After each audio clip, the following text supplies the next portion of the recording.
सेवा नमस्कार सबैजनामा म लक्ष्मीको तर्फबाट र यो भिडियो मार्फत चाहिँ म केही दुई शब्द कुराहरू राख्न गइरहेको छु र यो जुन चुनावी माहौल नजिकै आइरहेको छ फागुन 21 गते यो चुनावमा चाहिँ हजुरहरूलाई केमा भोट हाल्ने त भन्ने कन्फ्युजनमा हुनुहुन्छ भने प्लिज कन्फ्युजन हुनु पर्दैन।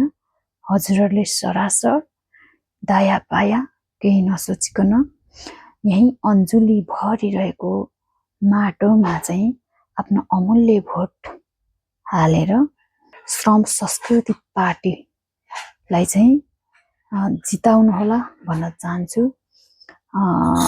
यो भन्दा अघिल्ला दिनहरुमा पनि हामीले पुराना दलहरुलाई पार्टीहरुलाई हामीले भोट हालेर जिताएकै थियौं र नयाँ पार्टीलाई पनि केही अवसर दिउँ न त भन्ने खालको सोच आइरहेको कारण छरछिमेकी सम्पूर्ण साइन अनुसारको दाजुभाइ तथा दिदीबहिनीहरु आमा बुवा लगायत बाजे बज्यूहरु सम्पूर्णले चाहिँ हजुरहरूले माटोमै भोट हाल्नुहोस् र माटोमै भोट हाल्नु पर्छ भन्दै मेरो दुई शब्द यही टुङ्ग्याउन चाहन्छु।